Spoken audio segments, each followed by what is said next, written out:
அன்பான ஆதி என்ற 6 வயது சிறுவனும் அவன் செல்ல நாய்க்குட்டி சின்னுவும் கிராமத்தின் அருகிலுள்ள வனத்தில் ஒரு நாள் விளையாடிக் கொண்டிருந்தார்கள்.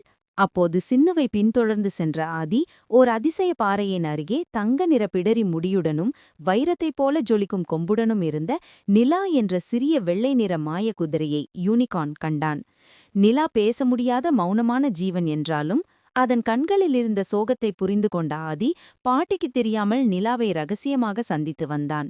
ஒரு நாள் நிலாவின் காலில் அடிபட்டிருந்ததைக் கண்ட ஆதி தன் பாட்டி கற்றுக் கொடுத்த மருத்துவ மூலிகை செடியின் பாடலை நினைவில் கொண்டு அந்த இலையை பயன்படுத்தி நிலாவின் காயத்தை அற்புதமாக சரி செய்தான்.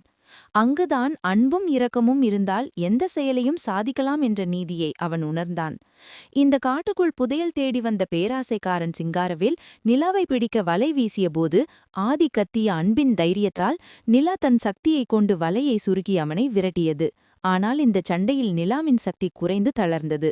நிலாவின் மீது கண்ணீர் விட்டு அழுத ஆதியின் தூய்மையான நிபந்தனையற்ற அன்பு ஒரு பெரிய மாயமாக மாறி நிலாவுக்கு மீண்டும் சக்தியை அளித்தது. சக்தி பெற்ற நிலா முதன்முறையாக பேசியது. ஆதி, உன்னுடைய அன்புதான் என் உண்மையான சக்தி என்று கூறி எப்போதுமே அவனது அன்பும் தைரியமும் இருக்கும் வரை இருவரும் அருகிலேயே இருப்பார்கள் என்று சொல்லிவிட்டு ஓர் ஒளிவட்டத்தினுள் மறைந்து தன் உலகிற்கு சென்றது. வீடு திரும்பிய ஆதி பாட்டியை கட்டியணைத்து, ஒருவருக்கு நீங்கள் காட்டும் உண்மையான அன்பும் கருணையும் தான் இந்த உலகத்திலேயே மிகவும் சக்தி வாய்ந்த மாயம் என்ற பெரிய நீதியை கற்றுக்கொண்டான்.